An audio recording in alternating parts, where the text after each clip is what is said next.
Nahiya naman kayo sa inyong kapwa Pilipino. Binastos pa nila ako.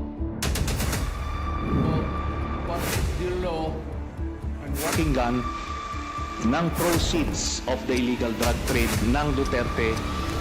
The law enforcement, the highest law enforcement official being head of PNP. Yeah. Now you're hiding this scoundrel, this fugitive. And also, Kainaro, I think may additional question just sa sinasabi mo. Do you think there is a thin or thicker wall ang mga Duterte kapag lumabas tong mga ebidensya at napapubliko?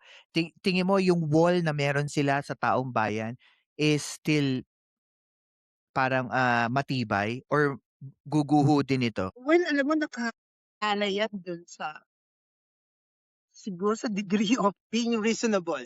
Kasi nakakita na tayo ng mga talagang dogmatic at cultic eh. Alam mo yun? Walang reason dyan eh. Basta ako maka-Duterte. Mamalit tama, Duterte ako. Pero to those who are thinking no, and reasonable, kahit siya maka-Duterte, kahit mahal niya si Duterte, but still reasonable, hindi mo may, alam mo yun yung teorya ng lolo ko, kahit anong stubborn mo, o kahit anong yabang mo, kahit anong makapangyarihan mo, kung yung talino mo functioning, yung intelligence mo nasa tamang daan, kapag sinasabi ng utak mo na ito ay tama, hindi mo pwedeng iwasan.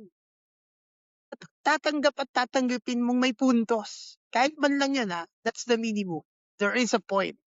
There is a point that my favorite is doing something not that good. Enough for alamat. I think, and also I think, I think in politics, this is what I believe and maybe I'm wrong. Think pag absolute ang statement na lahat ng mga politiko o lahat ng mga sumusuport sa isang politiko na to ay naniniwala na totoo, na walang ganito, walang mali, ganyan. I think laging mayroon akong malaking tsansa sa utak ko na hindi totoo yun.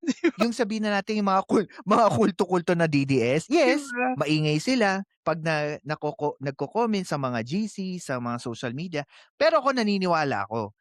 Pagka nailabas yung ebidensya at naging malaking impact nito sa taong bayan, I doubt that they will stay like that, na parang ganun ang tiwala nila sa mga Duterte. Kasi ito ang nakita ko kasi ito po.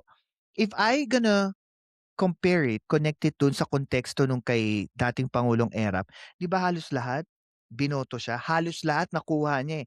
Miski sino, 'di ba?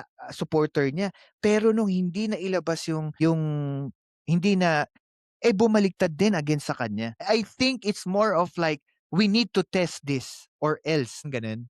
The general truth, diba? Being on intelligence ay naman siya leading to masama kasi it's the other way. Parang ano siya ironic siya sa intelligence na ang end product niya ay sama. Parang ang parating end product ng bagay na talino ay buti.